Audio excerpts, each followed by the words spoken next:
Welcome to today's Explainer. We're diving straight into one of the most profound texts in human history, specifically, Chapter 9 of the Bhagavad Gita. It's known as Vidya Rāja Guhya Yoga, which translates to the yoga of royal knowledge and royal secret.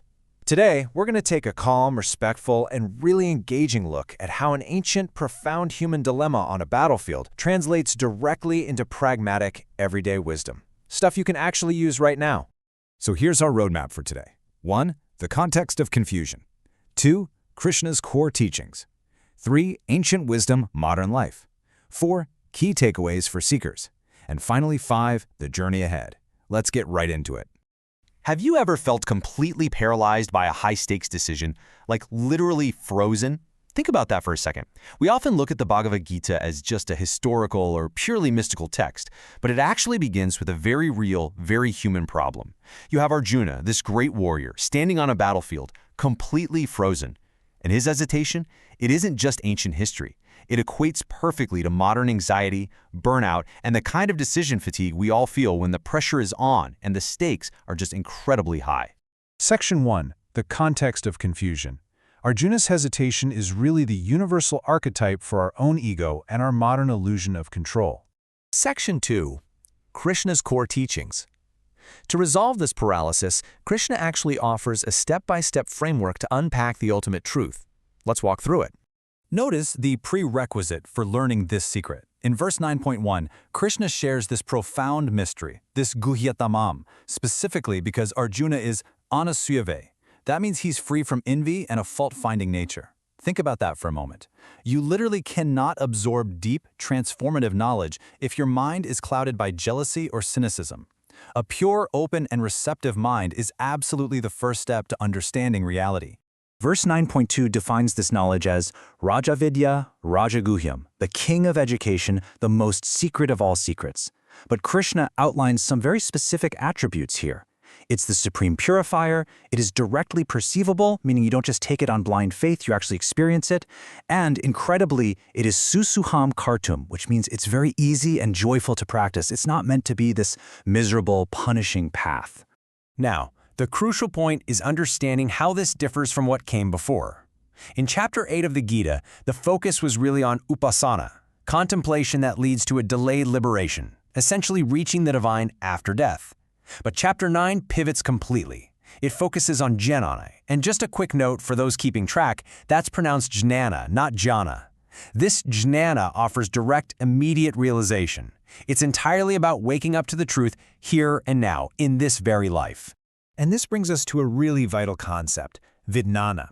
The text clearly separates mere intellectual knowledge, jnana, from Vijnana, which is experiential abidance.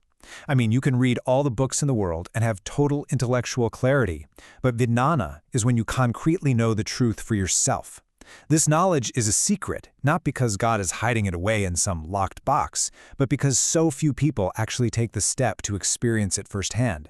This builds into what commentators often call the cosmic paradox, found in verse 9.4. Krishna states, "By me, this entire universe is pervaded. All beings exist in me, yet I do not dwell in them." It really forces the mind to stretch, doesn't it?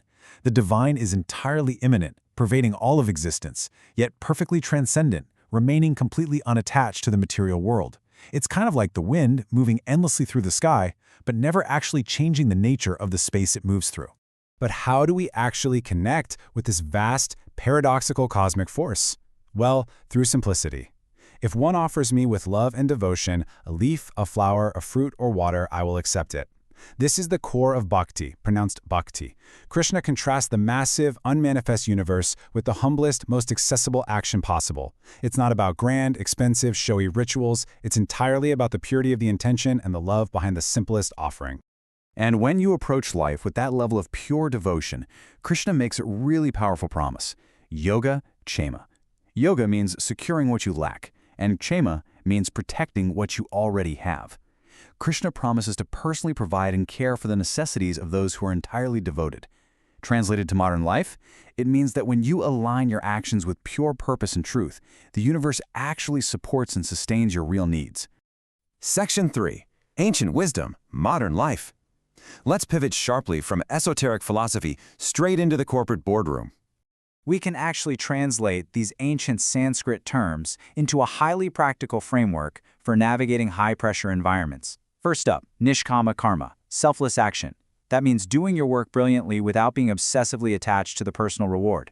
Second, dharma, fulfilling your moral duty to your team and stakeholders. And third, samabhava, maintaining perfect equanimity, staying totally balanced whether you're praised for a massive success or criticized for a failure. Just look at the famous case study of Nokia to see exactly what happens when we ignore this framework. As our sources highlight, when the smartphone revolution hit, their decisions were often driven by fear, pride, and rushed reactions rather than calm clarity. The Gita explicitly warns that anger leads to delusion, and delusion destroys the intellect. Unchecked emotions and executive ego clouded their judgment, which proves exactly why the Gita's call for clear-headed, calm, and detached decision-making is so absolutely vital today. The remedy for that kind of ego-driven chaos is found in verse 9.27. Whatever you do, eating, offering, giving, meditating, do it as an offering to me. This is a complete paradigm shift. It beautifully transforms mundane, ordinary daily tasks, writing an email, leading a meeting, sweeping the floor, into a continuous path of devotion and meditation. Literally, your daily work becomes your worship. Section 4. Key takeaways for seekers. Let's distill all these profound concepts down into a crystal clear, actionable summary.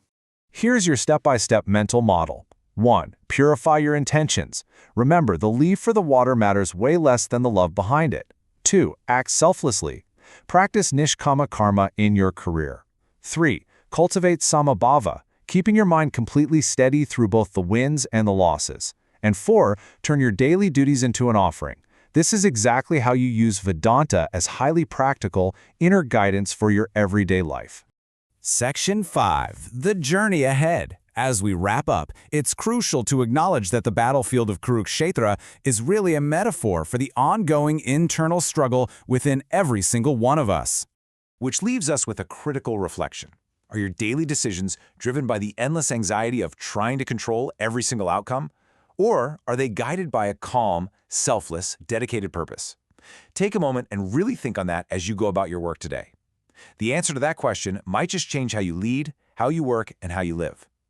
We'll be continuing our journey through these profound texts in our next explainer. But until then, take a deep breath, find your center, and act with purpose.